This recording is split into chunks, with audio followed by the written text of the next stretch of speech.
Hello.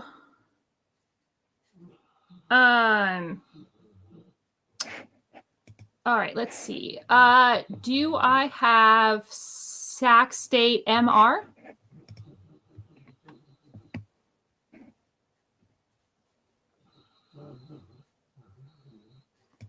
All right, we'll wait.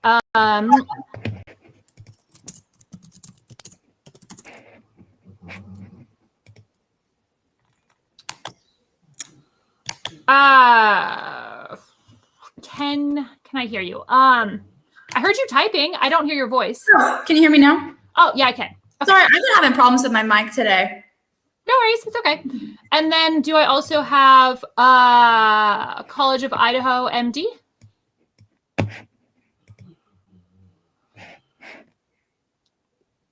Here as well. I put a speech drop link in the chat. I don't know if you can see it. Do you need me to erase it? I can see it. Okay, I said it just in case. Okay. I'm sorry. Idaho, can you say again? I just want to make sure I can hear your mic. Yeah, sorry. I started talking, but then they also started talking. So. Yes. No worries. Okay. And we are being live streamed. Yay. Well, nobody's here, so who cares? Does anyone have any questions for me before we begin the round? I do not believe so. Okay. Cool. Let me submit my speech drop right now. Yeah.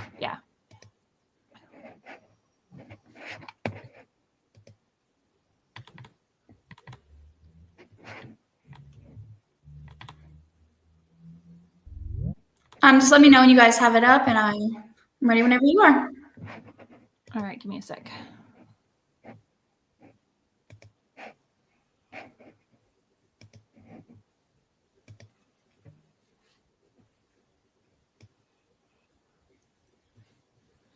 It's the one that says employment app? Sorry.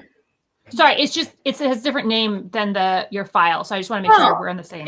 Yeah, it's semiconductor 1AC. That's what it should say. Okay. Yeah, the first thing calls it like the employment app. So I was okay, yeah. Okay. Yeah, sorry. That's what. Cool. Oh yeah, the employment visa. Okay. Cool.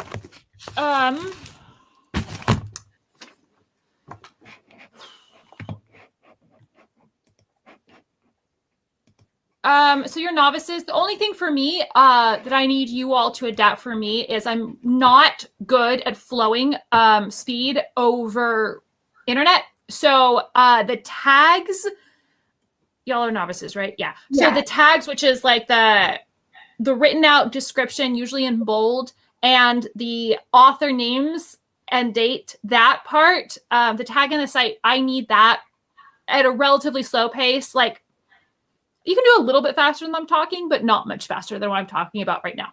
Okay. I'll call slow. You can go through your cards as fast as you want. But also any blocks, any analytics, those I need also at sort of like a slowed down pace. Okay. Cool. Other than that, whenever you are ready. Okay, awesome. Let me get my timer out then. I have 6 minutes on the clock. I'm going to be starting in 3, 2, 1. Inherent harms. The current employment-based immigration system is broken and suffers from backlog. Green card availability and per-country quotas restrict lawful permanent residency. The Economic Times 19. A permanent resident card allows a person to live and work permanently in the United States. The current system imposes a country cap on people who get green cards. The United States makes currently 140,000 green cards available every year to employment-based immigrants. The existing law provides that not more than 7% of these green cards can go to nationals of any one country, even though some countries are more populous than others. Immigrants should not be penalized due to their country of origin. The immigration system is severely broken. At the heart of this broken system are outdated employment-based immigration systems which suffer under decade-long backlogs. Plan. The United States federal government will implement immigration reform that moves substantial statutory restriction on legal immigration into the United States by removing lines 1 and 2 that restrict employment-based legal immigration to 140,000 annual permanent visas, resident cards made available, and that removing line 2 that restricts the number of employment-based permanent residency cards that are made available to natives of any single foreign state at 7%. Solvency. Removing the per-country gap is not enough. A dramatic increase of green cards is also needed. Beer 20. America's employment-based immigration system needs to address this emergency. Abandoning per-country limits would be a good first step, but Congress also needs to increase the number of green cards dramatically to resolve this crisis. Now is key. Removing the cap and per-country requirement solves for high-skilled immigrant backlogs, discrimination, and economic competitiveness. The Economic Times 19. We must eliminate discriminatory backlogs so that high-skilled immigrants are not vulnerable to exploitation and continue to contribute to the economy. In combination with the per-country limits, backlogs keep nuclear families apart for decades while preventing U.S. employers from accessing and retaining the employees they need to stay competitive. To ensure America remains globally competitive, we need to ease the backlogs and leverage the talent and expertise of our high-skilled immigrants and remove the less vestiges of discrimination from our immigration system. Advantage, semiconductors. U.S. industry semiconductor leadership is on the brink. Domestic workforce can't sustain competitor challenges along the supply chain, which threatens progress in critical technologies. Hunt 20. U.S. semiconductor industry leadership is a tremendous economic and strategic asset that drives progress in AI and other critical technologies. Other countries increasingly challenge that leadership position across the supply chain. To remain at the leading edge in the key parts of the supply chain, the United States will have to strengthen semiconductor talent. The supply of American-born talent alone will not be sufficient in the near term to meet companies' workforce needs. High-skilled immigration reform is one of the best levers available to policymakers seeking to preserve U.S. leadership in the semiconductor industry. Continued leadership is not assured, but if the country can leverage its workforce strengths, then there is reason for optimism. The plan uniquely solves. The status quo is not addressing the backlog, which is key to supporting the semiconductor industry. Hunt 20. Reforms with the U.S. immigration system could support the semiconductor industry. One targeted reform could involve country-based caps on the number of employment-based green cards issued each year. Green card applicants have long exceeded the number of available slots. If Congress eliminated country-based caps, that would likely benefit the semiconductor industry. More ambitiously, policymakers could increase the number of available employment-based green cards. Such reforms would require large legislative efforts, politically infeasible today. Government subsidies are not enough. Only immigration reform can supercharge the domestic semiconductor industry. HornetCup 20. Congress earmarked billions of taxpayer dollars from American semiconductor manufacturers to heavily subsidize Chinese competitors, cheered by both fans of industrial policy and semiconductor industry. What's perhaps most striking about the current push to bolster U.S. chip makers is the absence of any discussion of one actual policy that's been actually seen to proven to supercharge the industry, and it's being hobbled by the federal government as we speak. High-skilled immigration. Impact scenario 1, leadership. China is threatening semiconductor leadership now. Maintaining the health of the domestic microchip industry is key to U.S. national security and global hegemony. Herman 20. The last time the American semiconductor industry found itself in the crisis was the 1980s. China's a very different story. Beijing's push to become totally self-sufficient in semiconductor talent and to command its heights of the microchip industry is a parcel of the larger push for global hegemony. We could face a situation in which U.S. tech companies have to rely on a chip supply chain that's shaky at best and an actual threat to national security at worst. Americans are realizing that our economic and national security future depends on the health and safety of our microchip industry. Losing the technological edge to China shifts the balance of power and guarantees extinction from nuclear Armageddon. Koenig 18. Shifts in balance of power are problematic because they undermine effective bargaining. New technologies threaten to create potentially destabilizing shifts in the balance of power. If Beijing believes emerging technologies provide it with a newfound local military advantage of the United States, it may be more than willing to initiate direct conflict with the United States. And once nuclear armed states are at war, there's an inherent risk of nuclear conflict. The concern is any technologies that can result in a meaningful shift in the broader balance of power. The consequence of Washington losing the race for technological superiority means nuclear Armageddon. Impact scenario 2, EVs. Semiconductors are key to electric vehicles. EV production is on the brink due to chip shortage. Bolstering manufacturing is key to meeting the rebounding demand for automotive chips. Ying 21. Semiconductors are the brains of modern electronics. In the automotive space, chips have made our cars exponentially safer, smarter, and more efficient, but a global shortage of certain semiconductors has impacted the automotive market, slowing production of some cars. The events leading to the current auto chip shortage began during the second quarter of 2020 when automotives understandably reduced production and chip purchases as the virus spread across the globe. Demand for automotive semiconductors rallied much more quickly than the most anticipated. The shortage is a reminder of the central role semiconductors play in transportation. New vehicles increasingly rely on chip shortage for fuel efficiency, safety, and other features. The expected growth in electric cars will play an even bigger role in the global demand for chips. EVs are the internal link to reducing emissions. Conventional vehicles have limits, while EVs can be offset with decarbonizing efforts. Haustal 19. EV represents a substantial reduction in lifestyle greenhouse gas emissions. As electricity generation becomes less carbon intensive, electric vehicles will become preferable to all conventional vehicles in virtually all cases. There are limitations on how efficient petrol and diesel vehicles can become. Low carbon electricity and increased battery manufacturing efficiency can cut most of the manufacturing, nearly all electricity emissions from EVs. Extinction from climate change can be averted, but cutting emissions is key. It's not too late to mitigate climate catastrophe. Prefer a study on specificity and recency. God 19. A certain climate report came out that it's not too late for humans to make changes. The IPCC special report on the oceans and cryosphere in a changing climate details the most up-to-date understanding of climate. The report looks at 2100 to see where we will be. If major changes are made to mitigate contributing factors like carbon dioxide emissions, it's much easier to cope with the changes that will come by 2100. If adapting to a changing environment, and most importantly, to avert a planetary disaster. I'm just going to cut that short, that card short there. And then just let me know when you are ready for Prosecs. Okay, let me get my timer. Okay. All right, so first I want to focus on your plan. You're talking about how you're going to be adding to line, or you're going to be just moving around lines and removing lines. So I want to know exactly how are you going to be doing this? Like, what governing body is doing this? What governing body is removing the lines? Yes. Well, I think it takes all of the different bodies to do this, not just one in particular, I would say. Well, I just want to know, like, realistically and logistically, how exactly is this plan going to be implemented? Honestly, I'm not sure. If you look in the actual line removal in where it's stated, you can see the specifics on it. If you care to look into that. Yeah, I'm looking at the document. We can just move on from that. Okay. So, and then you bring up an impact of EVs, and I just want to know, what ground do they hold in today's debate? Like, why should I care about this over human lives? Well, actually, that's a really good question, because EVs are essential to saving human lives. Basically, the microchip industry, which is what I was talking about, is super important in producing these electric vehicles. EV vehicles are essential to cutting CO2 emissions. And with the growing climate crisis, it's clear that extinction really is inevitable without a drastic change in CO2 emissions. Okay, cool. And so how exactly are you solving for, like, worker exploitation? Worker exploitation, you said? Yes, because when a lot of these people come in, it actually turns out that they're exploited. So how exactly are you going to be solving for detrimental harm like that? I'm not exactly sure, like, what you're saying. Like, how are these people being exploited? We'll just move on from that. Okay. So, how exactly are we going to have, first off, how long do you think it's going to take, realistically speaking, to get these people to be citizens if we are expanding immigration policy? Yeah, that's a good question. So I think it would actually be pretty urgent because part of my plan is talking about removing that backlog. So it would help people come into the United States way faster than the typical process as of right now is.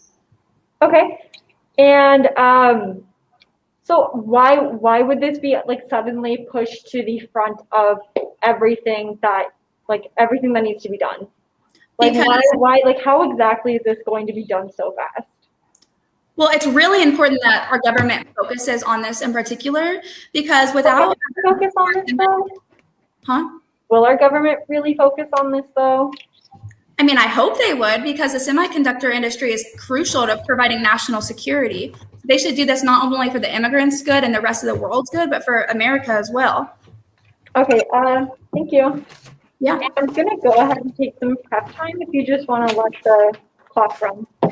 Yeah.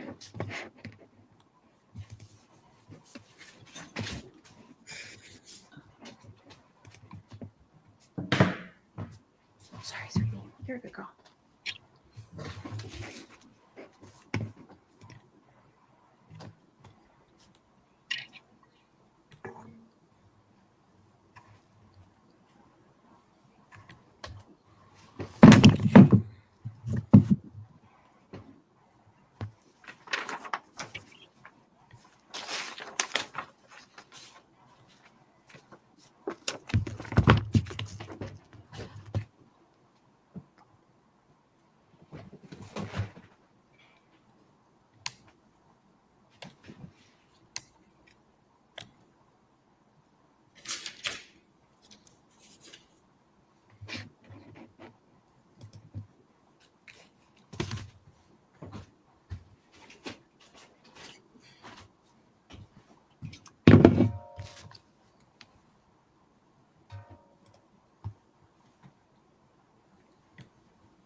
Okay, I have 240 used.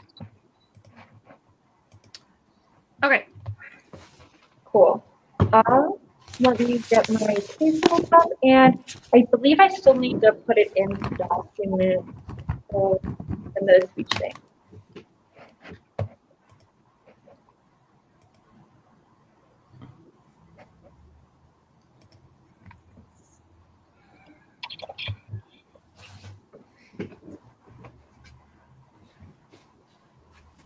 You're uploading now, you said?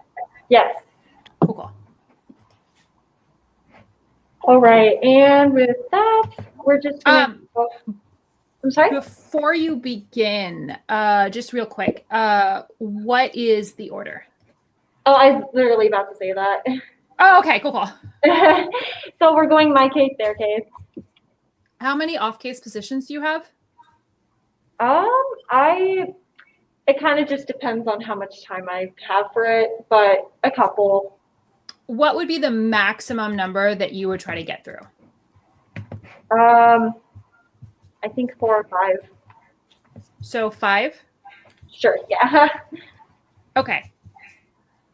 Okay, with that, let's begin. You need a court backlog is at an unprecedented Slow. Immigrants wait years just to be heard in court. American Immigration Council in 2020 found that the backlog in U.S. immigration courts reached an all-time high in April 2020 with over 1.17 million open removal cases. On average, these cases had been pending for 734 days and remained unresolved. Individuals with an immigration court case who were ultimately granted relief waited more than 930 days on average for that outcome. Asylum seekers are left in limbo while their case is pending, and the backlogs and delays can cause prolonged separation of families and leave family members abroad in dangerous situations. Wait times have only grown worse, and COVID has put us at a brink of nearly 1 million immigration cases waiting to be heard in civil court. The partial shutdown of the immigration court in the wake of COVID-19 has already impacted hundreds of thousands of immigrants awaiting their day in court. More than a million immigrants will be waiting for their cases to be heard. Canceled hearings due to COVID-19 will certainly increase delays for months and probably years to come. Given currently available data is that 368,000 immigrants with cases now before the immigration court have already been adversely affected. However, this does not represent the full scope of the long-term impact of COVID-19 on the courts. Track estimates that once scheduling delays for the rest of the individuals on the court's backlog are taken into account 850,000 immigrants. Link. The affirmative plan removes immigration restrictions, meaning more immigrants are subject to U.S. immigration court system. Removing per country ceiling solves 400-year backlogs and attracts additional skilled workers. This is Candle 120.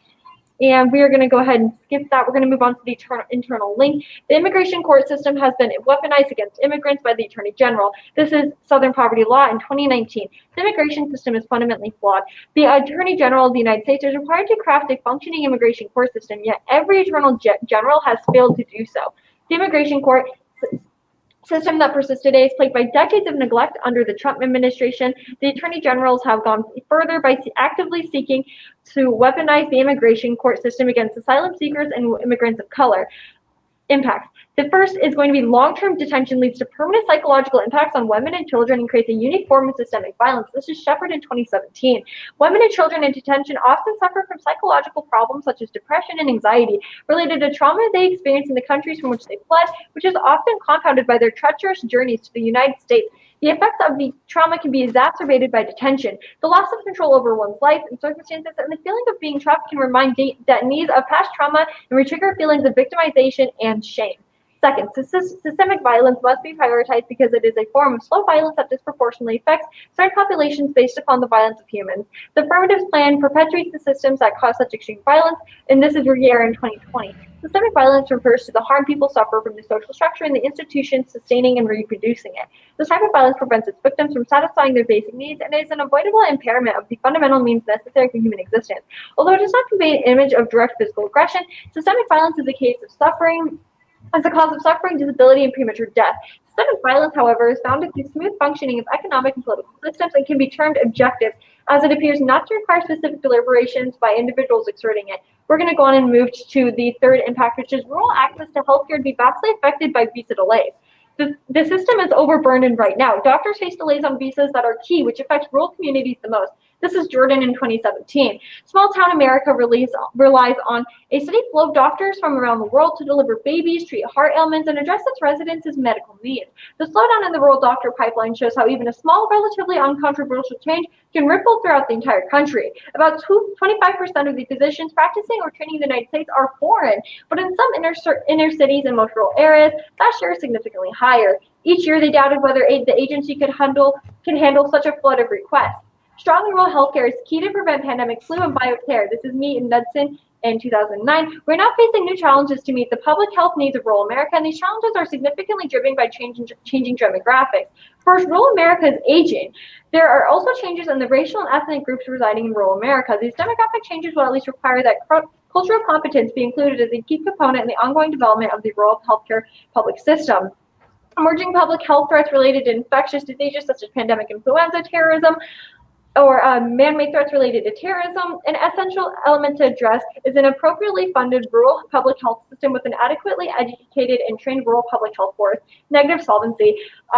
Trump is taking efforts in the status quo, or he was, to massively reduce the issuing of green cards and employment visas of any type. It is not about the cap. It's not about approving applications in the name of protecting American labor. Barron 20. President Trump on Monday ordered the heads of the U.S. Department of Homeland Security and Department of Labor to protect the United States workers from any damage to wages or working conditions caused by employment of foreign citizens on the H-1B visa. 1976 federal law prohibits foreign citizens from holding jobs in the federal civil service, but many federal contractors employ large numbers of foreign workers. As employment rates decline and high-skilled immigrants are losing their jobs, the Trump administration is currently deporting them if they can't replace their former position within 60 days, despite it being a pandemic. Jordan 20. And we're going to go ahead and move on to the turn of consumption. Reforms to increase immigration also increases economic consumption. CED 20. Immigration is a driver of labor force expansion. Having more workers typically means more production, more wages, and more consumption. The share of the civilian labor force not born in the U.S. has grown faster than the share of the total population that is foreign born. Consumption kills the environment, reducing immigration stops environmental destruction. Like Alpha 14, all life on Earth depends greatly on the environment and its ecosystems. It won't matter how prominent green technology becomes if this nation has twice as many people living in it. If the population size continues to grow, then per capita consumption will have to decrease indefinitely. And we are going to go ahead and go on to the next card, which is further climate change causes extinction triggers cascading tipping points by Gabatis in 2018. Human-induced global warming can trigger other processes. The tipping point would be an existential threat to humanity. These tipping elements can potentially act like rogue dominoes. And with this, we're going to go ahead and just move on to the opponent's case for time's sake. So they started out with their case talking about how right now, they want to increase green cards, but I want to go ahead and present some cards that are going to directly show why this is not a good thing. So right now, increasing the cap is actually not going to be bringing more H-1B applicants. The quality of life and economic stability have to be solved first. And this is why in 2009, respondents to the survey were not definitive on whether or not they would return to the U.S. if given a recent equivalent job opportunity. We'll cover these cards later more in depth, but it's going to be doing the opposite effect because they are going to be trying to allow so many people into the country without actually taking into account how long this is going to take, especially during pandemic times. And then we are going to go ahead and move on to their impact of leadership. Bailey in 2018 found that China being in a global leadership position is actually very helpful. And more on this in my second speech. Thank you. And I'm open for cross-examination. Awesome. Let me get my timer out. Okay. Starting my timer now. So basically, this ad is that relies on the fact that if my plan gets passed, it'll cause a court backlog. Is that correct? Well, either way, if you were to just expand immigration policy in any way, shape, or form, we're especially going to be seeing this now because of the backlog that's already been created because of the COVID-19 pandemic and just because the natural state of immigration courts. We all know that going through the courts takes a very long time, and doing this is going to slow that process down by quite a bit. So where's the evidence suggesting like exactly how long it's going to slow it down by? It's like what cards on your thing say that? I could find that, but it'd be hard to find a card that would say that just because like it hasn't happened yet, but just looking at the evidence right now, it's showing that by 2030 it could actually take like 400. It could take 400 years according to Condell in 20, and But that's like with our restrictions. just judging by that, we can guess that it would take a lot longer if we were to expand the system to include more people, because that's only with the limited applicants we have right now. So that's just us guessing then, not like actual evidence. It's just us predicting. No, that's actual evidence. It's not just a simple prediction. Like, okay, but you're saying like that's how it is with the way our systems are right now with the restrictions, right? Well, yeah, but did you think that's a quantifiable number to increase this? And then can you actually like estimate how long it will take for every single person to be processed if we were to expand it up that much? It's a hard number to quantify. Okay, I'm just gonna move on. So can you kind of explain the link between the backlog and then violence, I guess? Oh yeah, so I have a couple of cards that's talking about the process of being detained and just what that is like for the average person, and it actually highlights women and children. They go through a lot, and there's a lot of trauma that is in that process. And if we were to make that process any longer, which is what would happen if we were to go through your plan, it's just going to make it worse, and in turn, it's systemic violence, as I noted. Okay. So and then what is like the link of the consumption with my plan? So more people equals more consumption, basically. If we were to add a bigger population, more consumption. And that can reasonably be inferred if we're accepting more people into the country. Okay, I have like 6 seconds left, so I am gonna answer that then. And I think I'm gonna take my full 4 minutes of prep, but I'll let you know how many. Cool. Awesome.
Okay, I just used all of my time. I am going to submit my document right now.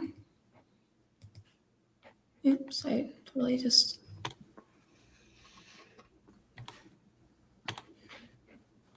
And then I'm going to be addressing on case and then doing some analytics, I guess, and some off case. Okay, cool. Before you do that, I ended up flowing. So everything for me, everything except the disadvantage is on case. Everything else is just like solvency stuff. So I ended up flowing the solvency stuff on a separate sheet, like a solvency dump. And then starting with increasing the cap does not equal increasing HB1 visa. Starting with that argument is when I started flowing directly on your case. If you could just be really clear where you are in what because if you're extending case, I need to be in a different spot than if you're responding to the arguments, basically. Okay, so I'm gonna do on case then and then respond to like the arguments. I mean, yeah. No, I'm gonna do the opposite, sorry. Respond to the arguments and then deal with some on case, I guess. Okay, and then the court clog just said? Yes, I'm doing that as well. Cool. Okay, no, I mean, that's at the bottom. Oh, yeah. Oh, wait. You know what? I think the court cap is at the top. Okay. I just put this together, so I'm like, I don't really know it very well. Okay, so I'm addressing the backlog first, actually. Okay, cool. Okay. Hold on, let me make sure I have the file first. Okay, sounds good. Just let me know when you're ready.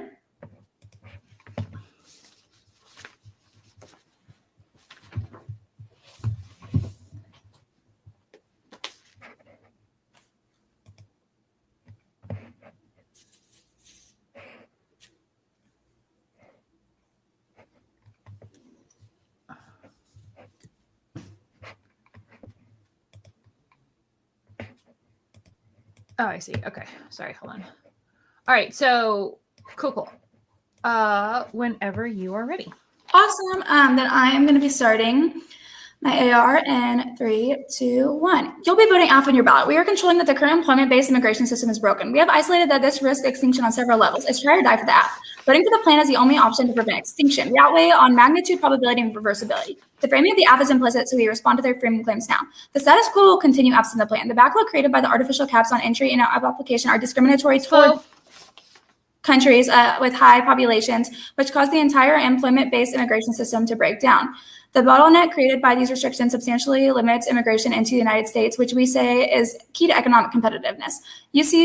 USCIS backlog. This is an argument resolved by fiat. F power of fiat functionally includes allocating sufficient resources to funding and enforcement of the plan text. Truffin 04. Affirmatives have the power to fiat anything that falls within the bounds of the resolution. If the resolution says that federal government should change something, then they can use any and all parts of the federal government to implement their plan. They can also fiat that enforcement agencies will do their best to enforce their mandates.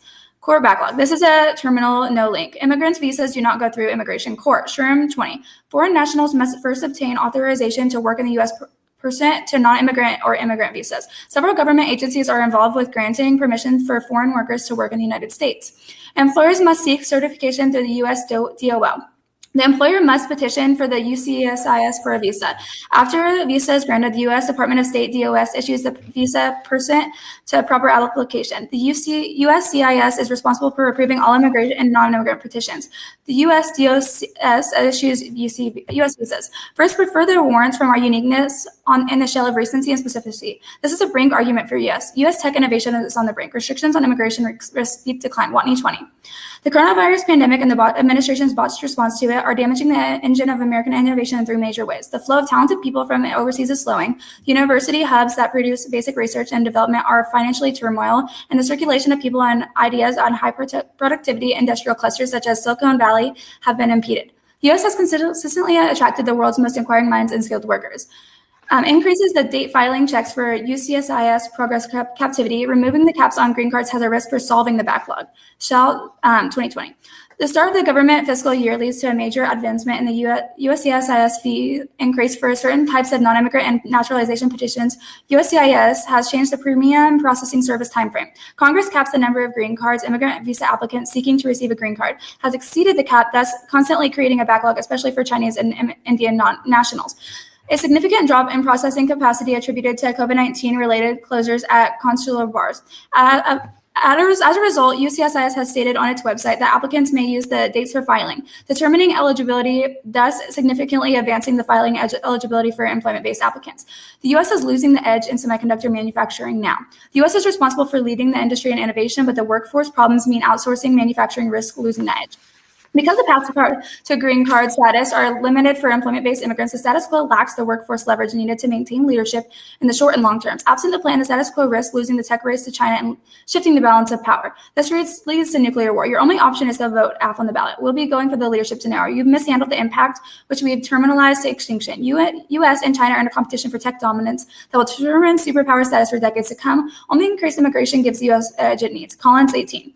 To appropriately position U.S. policy for a technological race that will determine global influence for decades to come, technology is a winner-takes-all world. Chinese tech development is inevitable. The key is that U.S. staying ahead in innovation and AI development. Failure undermines U.S. military and economic power globally. Bay 18. China's growing technological process is a threat to U.S. and economic and military might. China's catching up in this tech race. This question is now whether tech firms in the United States will be able to keep up. For Beijing, as well as adversaries, AI will have implications in military as well as civilian life and will likely revolutionize both. U.S. military confrontation goes nuclear. Telling 18, as China's power has grown in recent years, so too has the risk of nuclear war with the United States. The prospect of a military confrontation resulting from example from a Chinese campaign against Taiwan no longer seems implausible, and the odds of such confrontation going nuclear are higher than most policymakers and analysis think. Conventional warfare would be a potential receipt for a nuclear escalation. China, by contrast, not only has nuclear weapons, it also has intermingled them with the conventional military force. Its consequences for the region and world would be devastating, as long as the United States and China continue to pursue grand strategies that is likely to endure. Answer 2, overpopulation. No link. High immigration populations do not lead to increased consumption rates. Madrid 10. Cities with large immigrant populations do not have the highest levels of greenhouse gas emissions. Resident density and available of public transit are reasons for a city's low per capita footprint. Those characteristics are found in a large cities and immigrant-rich neighborhoods. I'm going to turn this, but I'm not going to actually read the rest of this card. My opponent uses a climate change argument saying that overpopulation will cause climate change. And my plan actually solves this by producing electric vehicles. We're solving for a major part of the CO2 emissions being cut. And we're also solving for the nuclear war aspect, because if China does initiate nuclear war, it would only worsen our current climate. Also, their Barron 20 card is irrelevant because it was when Trump was in office and Biden isn't now in office, so this shouldn't even be considered.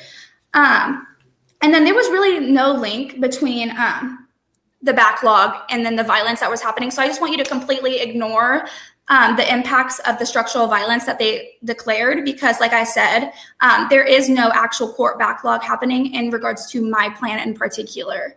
That is why you will be voting for the F today, because it's really just the best thing for the greater good of the whole entire world. Thank you so much.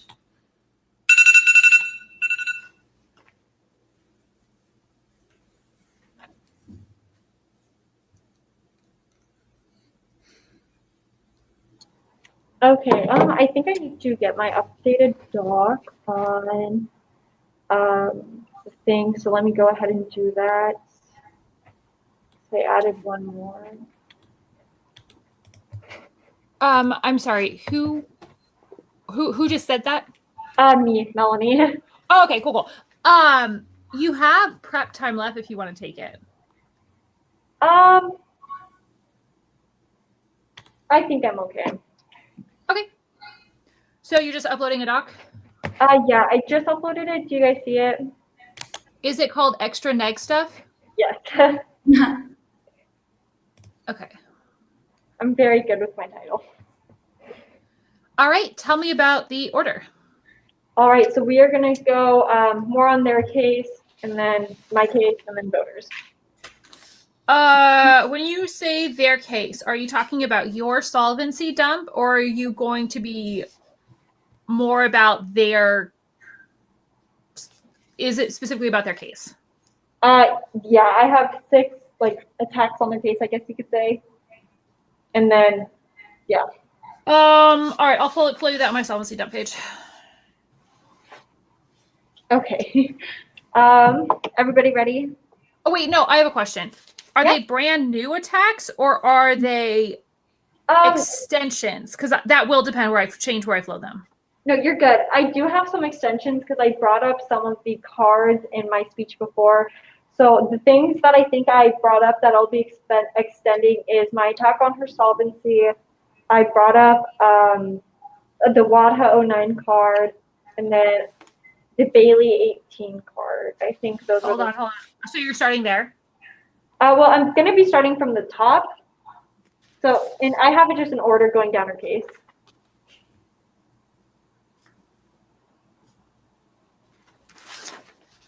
Okay. I will flow you in my solvency dump page. If you could be if it's the same argument that you're extending or expanding on, just be really clear what you're connecting to. Okay, will do. Okay. Sorry about that confusion. It's okay. All right, so with that, are we all good to start? Okay, I assume silence means a yes. Yes. Okay. So with that, I first would like to start off on their plan. They talk about how they're going to be removing these lines, but we need to actually look at the fact that this is extremely problematic because they're just removing, and what are they going to do at that point? Are they removing it and replacing it with something? This plan is very problematic, and you're actually going to want to look back to my AIC card in 2020 that's talking about how long it takes right now for anyone to go through the immigration process. So they have these grand plans to do this, but they're not taking into account the amount of time that this is going to happen. They even went through the process a little bit. It involves petitioning, and once you get accepted, you're not even technically a citizen. You still have to wait for a big process, and going through the courts is always going to take the longest, no matter what you're doing, especially in the terms of a pandemic. It is going to take way longer than they're contending, and we're not going to be seeing any of these impacts until we are finally over with this decades-long process. So with that, let's go on to their first solvency point. And this is where they are talking about the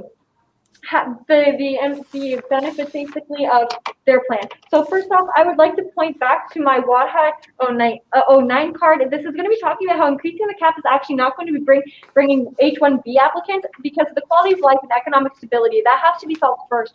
So respondents to the survey were not definitive on whether they return to the U.S. if given a visa and an equivalent job opportunity. Most likely the good job is the key here, as visa considerations do not weigh heavily in their decision to leave. Our findings clearly indicate that retaining highly skilled immigrant workers will require more than expanding the numbers of visas. This is crucial because they're contending that if we were to expand this, then we're going to instantly have high-skilled immigrant backlogs, discrimination, and economic competitiveness. It's going to be solving those issues, and that is just simply not true. It's not even going to be attracting the people that they want to attract here. It's going to be doing the opposite. So with that, let's move on to my Thompson 2017 card, which is showing that H-1B visas benefit tech companies who underpay immigrants compared to what they wouldn't pay an American worker. This restrains wage growth across the board. When technology firms hire foreign workers, they often pay them less than what they would theoretically have paid an American. This leads to both lower pay for workers across the company and higher profits for the owners and investors. The H-1B program is a scheme to reduce wages and increase profits, which has been clearly remarketed as a paean to multiculturalism and a win-win for American consumers and American inclusivity. H-1B visas crowded out employment for other workers and led to lower average employee earnings and higher firm profits. I think we get the point, so we're going to move on. And they have no solvency here. This plan does not solve for the labor shortage for low-skilled workers, which crushes economic growth, and this was Goodrich in 2008. Despite technological advancements, the economy will require human bodies. Technology cannot replace farmers, builders, janitors, mechanics, or innumerable other jobs essential to the American economy. Unfortunately, the employment-based immigration immigrant visa system only offers one option for low-skilled workers. That sole preference category furnishes visas for 5,000 workers, but the U.S. economy may need as many as 500,000 low-skilled workers. So we're not even going to be able to process all of the people that we do need in this time. So they're not actually going to be solving for any of the impacts here because we're not going to have this simply in time. And so let's move on to the let's move on to my Weber 04 card, and this is going to be touching up on their onto some of their other points. The affirmative immigration reform leaves behind the social intervention necessary for the movement to be successful. Welfare, income, and employment. These are all alternative causes that thump the plan, and this is Weber 04. The impact of anti-discrimination provisions is not as simple as that. Even with the enactment of a reasonable accommodation duty, even the mandatory provision of reasonable accommodations, employment with persons who do not have disabilities, for those people who do benefit from the American with Disabilities Act, enforcement of its non-discrimination duties is far from certain and is unreliable in instances of hidden discrimination, use of stereotypes. So they're still not going to have a good workplace, and they're still not going to be put in good situations here. And that card is kind of just explaining that we have to solve these problems first before we can start taking people in. And that is why this plan is inherently problematic. So let's go on to their big point that's about China and how we need to start doing this so we can get our global leadership back. But we're going to refer to my Bailey 18 card, which is showing that it's actually going to be beneficial because we're bringing global leadership to solve climate change, disease prevention, and non-proliferation. And all of these do cause extinction. So this is very important to have. And this is Jing from the China Foreign Affairs IR Director in 15. The China threat theory has been constantly hyped. A powerful China has never been posed a threat to the peace and stability, but instead it's created a positive influence. We're going to go ahead and skip the rest of that card just for the sake of time. And then they also talked about AI, and AI militarization causes escalation regardless of who leads it. So regulation is the only effective means of preventing conflict. This is Johnson in 2020. AI augmented conventional capabilities would exacerbate the inadvertent escalation by commingling nuclear and strategic non-nuclear weapons. And once again, we're going to be skipping that as well. Let's just put out there that this is not going to be an issue. And then they talk about nuclear stuff, and China has a no first use policy as detailed in my card here. And so their impacts of nuclear proliferation, it's not going to be materializing. It's not going to happen. They're convoluting this big scary thing. And then they also attacked my case saying that that you cannot let my cards about the past presidency hold any weight, but we still need to, because anything that a president does lasts for years and years and years. And then they also said to drop my impacts of systemic violence, but we really shouldn't, because this is real trauma suffering that these real people are suffering. And this is what happens when people are in immigration cases for years. So let's go on to the two voter issues. Solvency. I've showed you that the app is doing more harm than good, because we're just going to have people in court cases for years and years and years. And then secondly, the impacts. If you want to extend all of my cards, we need to address problems at home first, so that these immigrants will actually have a good permanent home here in the United States. They exploit laborers, and they don't solve any of the impacts that they're alluding to. Thank you. All right, I don't have any prep time left, so I am ready for my 3-minute speech. If everyone else is ready. No, not yet. If you can give me the order first. Okay, awesome. I am just going to be kind of addressing, I guess, all that solvency dump, and then going on case. Okay. Okay. Awesome. Are you ready? Yeah. Perfect. I'm going to be starting then. And 3, 2, 1. So I just wanted to start off by saying the H-1B cards that are presented in the last speech are new arguments, and I hope you flowed that on your flow sheet. My plan is just not problematic. The current backlog is a problem, and we actually both agreed on that. My plan solves for this backlog, though, and like I said before in my last speech, that we do not go through the court backlog system. So all of those claims are in their speech are actually irrelevant. My plan actually would help these people come into the United States faster, because it's removing all these restrictions that keep the backlog from happening. So basically, the thing that would crush our economic growth is if we didn't take action. I would give evidence for this, but this was also brought up new in the NC or NR. China's rise is not beneficial. In their Jing 16 card, they didn't prove the extinction claim it says it does. If you go back and read that, it made really bold extinction claims that are not anything what the card has to say. It is clear that leaving the current immigration restrictions in place would be extremely harmful to the U.S. as well as the rest of the world.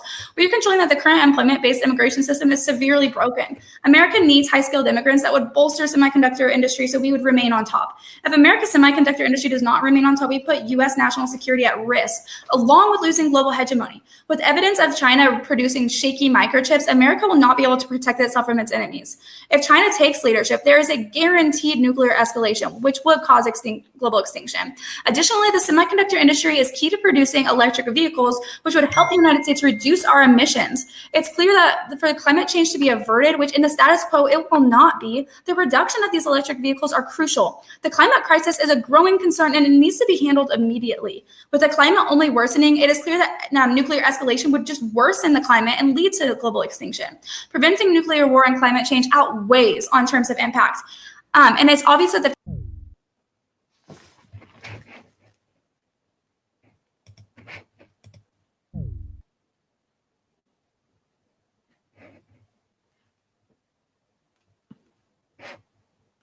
Hello?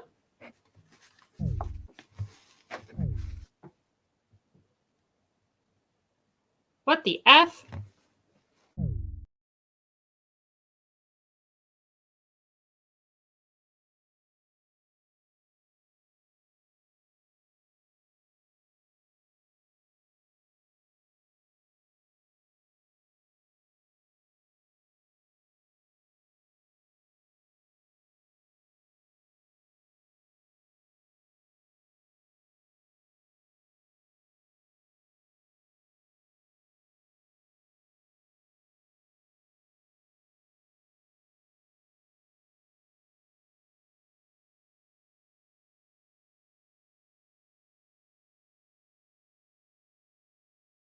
anyway, I just like concluding it. Live streaming is on. Scared me.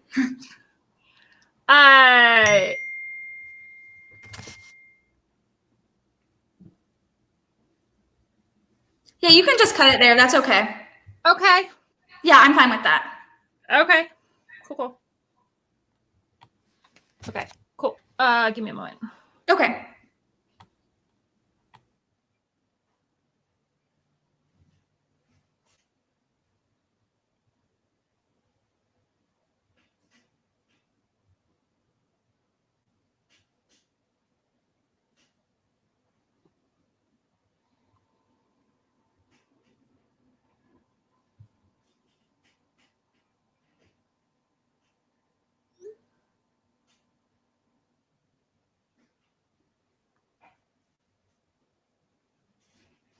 Okay.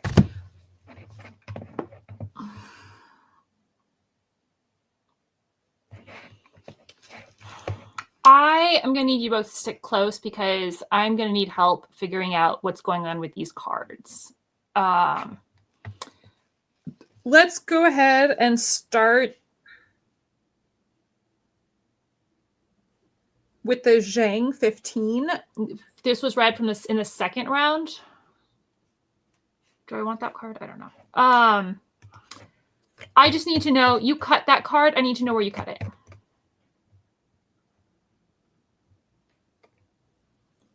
Oh, that was Melanie's, right? Yeah. Or did you cut it? I'm sorry, which card? Zhang 15. I might be mispronouncing that. Was that in case or? This was in your extra neg stuff. Okay, hang on, let me go look.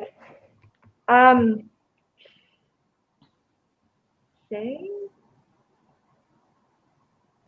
Oh, yeah, it's. So what I need from you when you cut the card, that means you didn't finish reading it. What I need from you is, where did you cut the card? Like, what did you read up until? I read up until peace and stability, but instead it has created a positive influence. Okay, cool. I just skipped like 2 sentences. Yeah, it's a short card. No worries.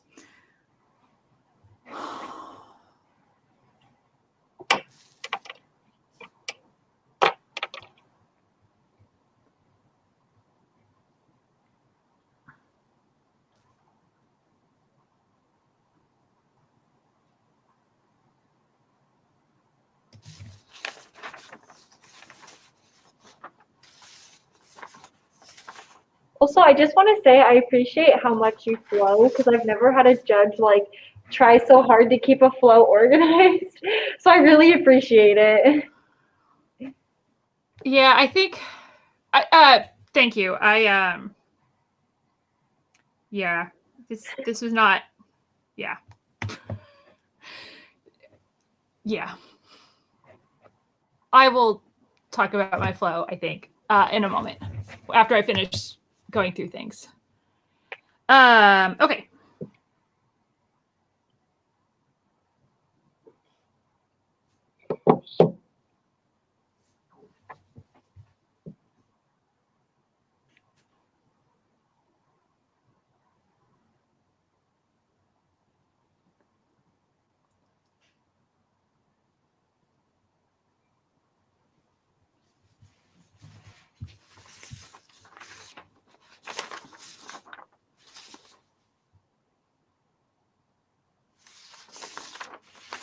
Okay, the labor stuff, the exploited labor arguments, I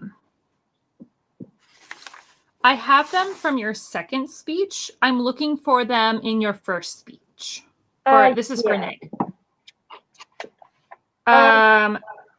I believe I like really fast just said like I talked about that first card and I said the Thompson 17 card will be going on to that second speech because I had like 20 seconds. Okay.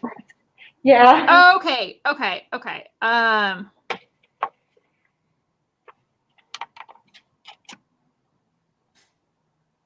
Okay.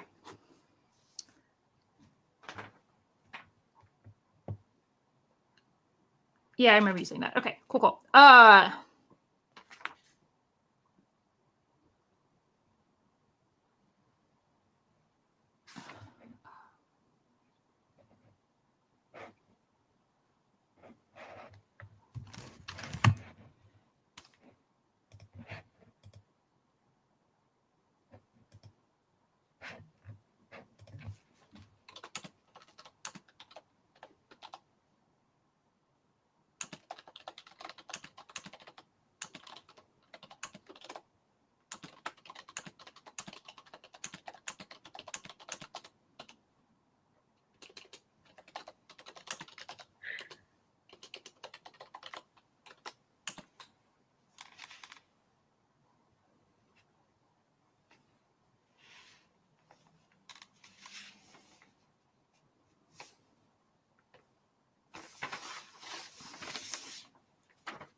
Extra stuff.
You're Bailey 18. Where would I find that in the file? Okay, I believe it is. Oh man, I hope I included it.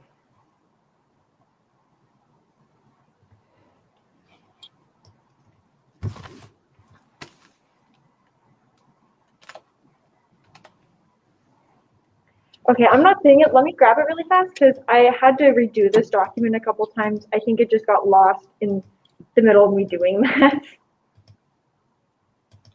I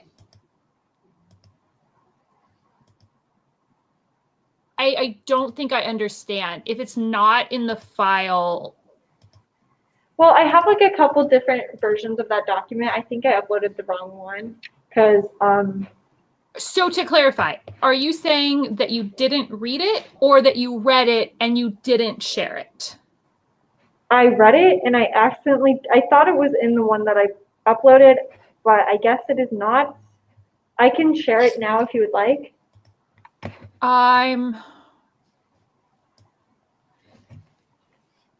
gonna say no. Okay. Thank you.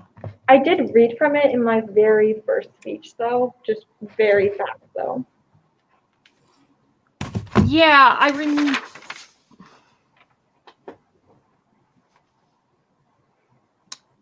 You know what? Let me go ahead and look. Don't give me the card yet. Was it in the disad proper or was it on the case stuff? I think it was in the case stuff. It was just like when I really fast started going through some stuff that she talked about. Okay. I don't think I'm gonna be looking at it. Okay. Okay.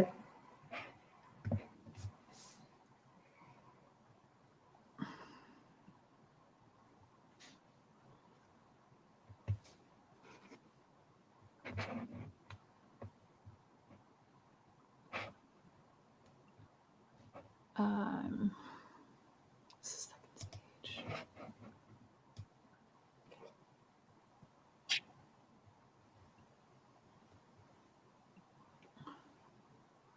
Okay, that's Goodrich. That's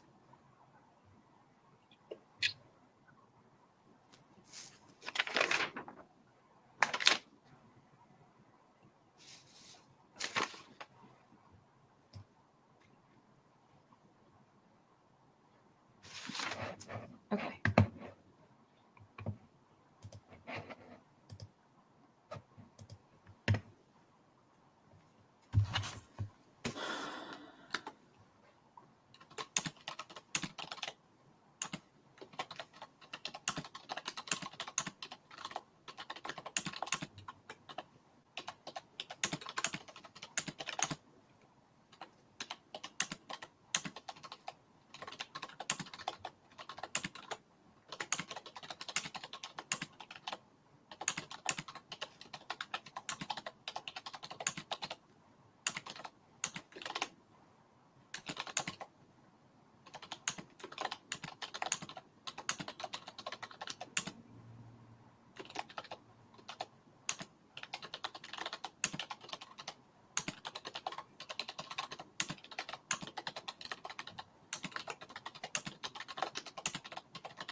I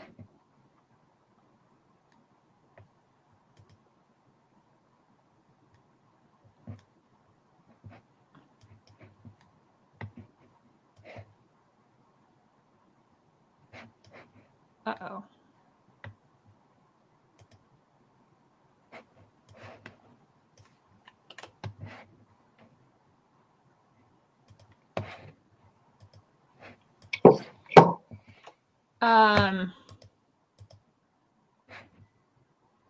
So the decision, oh, I see what happened. Okay, hold on.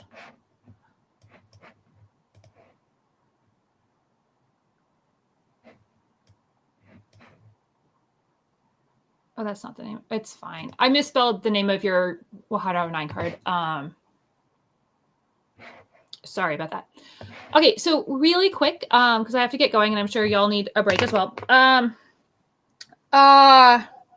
This is one of those, some things that novices do is you read a bunch of cards and you don't stop to work with the argument or contextualize or expand on the arguments you have. Yeah,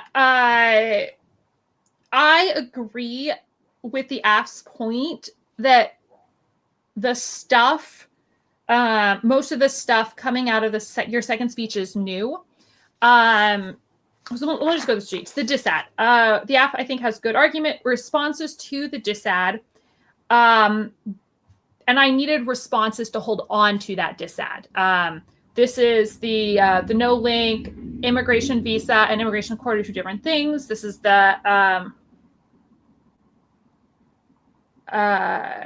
decreasing caps. This is the I think it's Shaw 20. The decreasing caps risk of equals a risk of solving for green card backlog. So I give AF the no link. And then the rest of your arguments are solvency and mitigation and solvency and case attacks.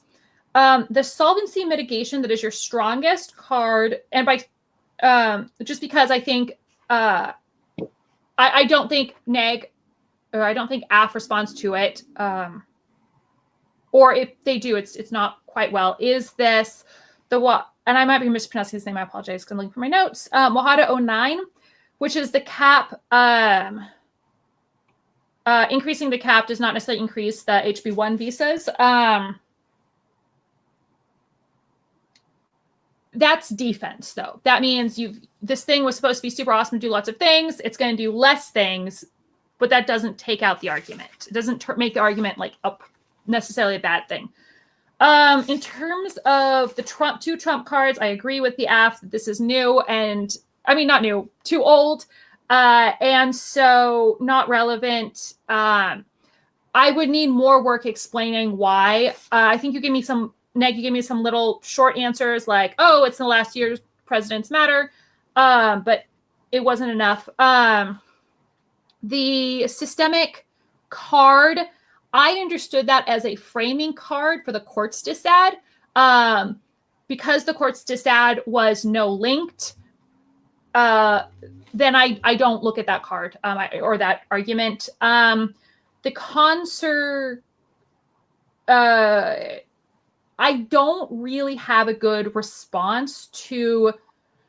So the consumption kills the environment, I think, is a good argument. AF makes responses. I don't really have a response. This is where I said I would prefer, instead of you reading new cards, you explain why your cards are better, what's going on with your arguments that make them better, instead of moving into this labor argument that this hurts labor, exploits labor. The exploiting labor argument is kind of cool. I like it. It is not a good argument in this round because it's too late. That needed to come out of your first speech. Yeah, I think that's all the arguments. AF extends case. So yeah, I vote AF. Questions? I don't think so. That was a really good round. Thank you so much for all your feedback. I appreciate it. Cool. Best of luck. Your novices, you've got. I think both of you have an excellent future. Sorry, I've been set call, so future is a problem. But lots of potential in the present. Let's say that. Okay. Cool. Yeah, best of luck in the rest of the tournament. Thank you. Thank you so much, Melanie. Yeah, thank you too.